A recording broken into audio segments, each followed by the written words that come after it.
March 12th, 1978. We are in Studio One at NBC in Burbank, California. Around 300 people crowded into the theater to watch the best late-night show in America do what he did best. Not even Johnny Carson knew that in 47 minutes, TV would never be the same. Not the cameras, not the crew, not even Jonathan Carson.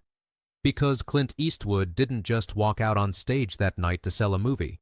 When he walked in, a man was having a hard time.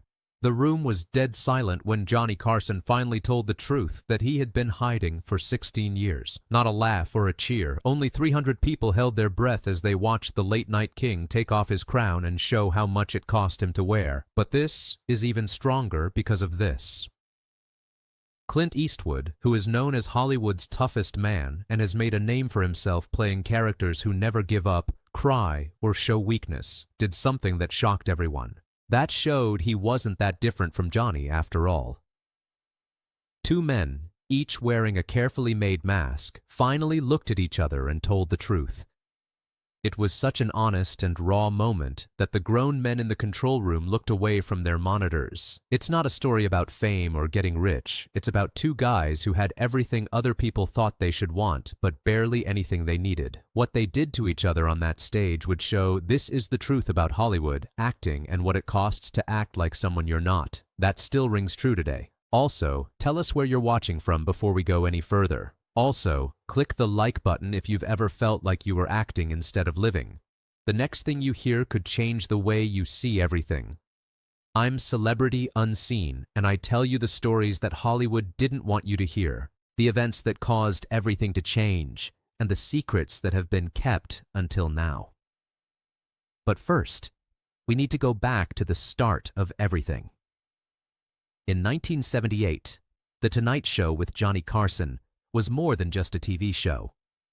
It was the most powerful hour of a show ever. In America, more than 15 million people watched Johnny sit behind that desk every night at 11:30, telling jokes and questioning famous people while making it look easy. Everyone knew he was the king. He just signed a new deal with NBC that pays him $25 million over 3 years. He had the rights to his show. He was in charge of the whole creation process. One raise of the eyebrow from Johnny could be enough to make a comic famous. One cold shoulder could be enough to end it. Studio One was built to look like a temple to that power. In front of Johnny's desk was the famous rainbow curtain that every Hollywood actor wished they could walk through. The set lit up with lights that were so bright they could make you sweat in seconds. Earth tones, browns, and golds were used to paint the walls, and they looked great on camera. Doc Severson's band was sitting up high in the back, ready to play whenever there was an awkward silence. On Johnny's left was his loyal helper, Ed McMahon. For 16 years, he had been laughing at Johnny's jokes without missing a beat or acting out of character. But about this. On that Tuesday night, something didn't feel right. Johnny had worked with Fred DeCordova as a director on the show since the beginning. Backstage, he was chewing his thumbnail, which was a nervous habit that no one else had seen him do. He had made more than 2,000 shows of this show. He knew every camera angle, every lighting cue, and every backup plan in case something went wrong. But tonight felt strange in a way he couldn't put his finger on. Pat, the stage manager who had been with the show since the beginning.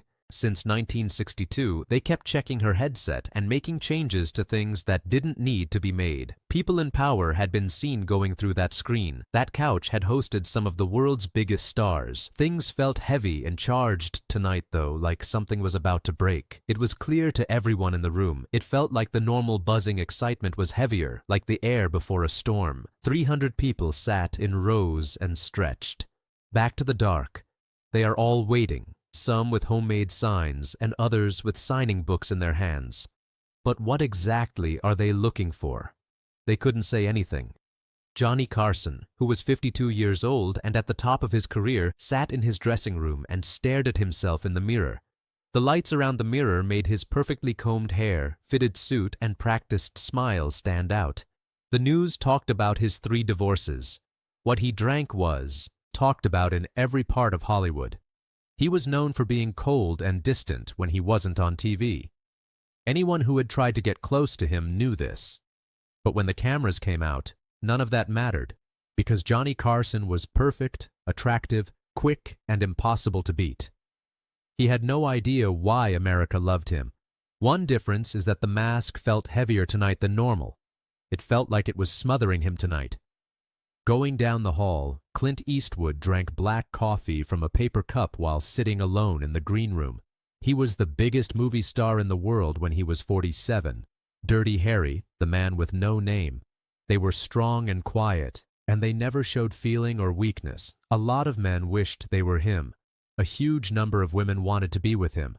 But when Fred de Cordova called his agent 3 days before and asked Clint to do something urgently, almost desperately, hear something in the producer's words that made him say yes right away. That's not what Clint was there for. There's no new movie coming out, no book to sell, nothing. Johnny had asked for him directly and specifically. Clint knew everything he needed to know from that one fact. The interview wasn't going to be like any other. This man tried to reach out in the only way he knew how. Patricia's voice could be heard over the intercom. "It's time for you to go, Clint."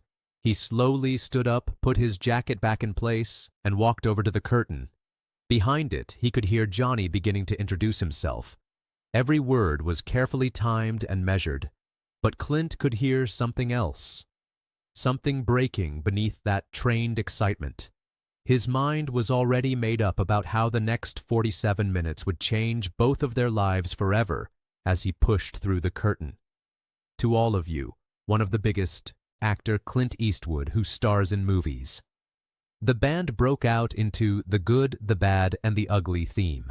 The crowd erupted in cheers and whistles. The women in the front row screamed and stood up.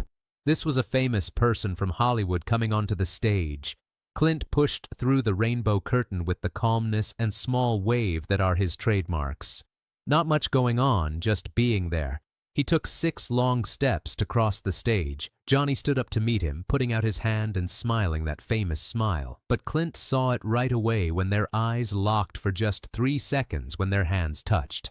Lots of people loved Johnny's bright eyes and beautiful TV smile, but something was dying behind them. "Thanks for having me, Johnny," Clint said in his high-pitched voice that made him famous. I said, "Wouldn't miss it, too." But the way he said it, with just a bit too much emphasis, made Clint think it wasn't true. Johnny would have missed everything if he could. He did not know how to stop. They took their places in the chairs. Like all good guests, Clint turned his body toward Johnny. Ed McMahon sat off to the side and laughed before anyone said anything funny. He was perfect in his part. The crowd calmed down and waited. Johnny began to shuffle his index cards and say, "So, Clint, you're playing and directing at the same time. That's very tiring." Clint gave a slow nod. "It is, but I like being in charge." People laughed because they thought this was a setup for a joke about how Clint is a control freak on set. But Clint wasn't joking. It looked like he was serious. Johnny said, "Control," and his card stopped moving. "Control is important to you. Control is all any of us really have," he said, in a quiet voice. The laugh stopped. Something in the way he said it, so honest, so direct, cut through the usual late-night banter like a knife. While Johnny looked at him, the mask came off for a very short time. The people in the studio felt it. That change in mood made them feel like they were on to something real. Johnny put his cards on the desk. His hands, which are usually very steady, were shaking a little. He said, "You know," and his voice got softer. "I've had this chair for 16 years. 16 years of making jokes and asking questions.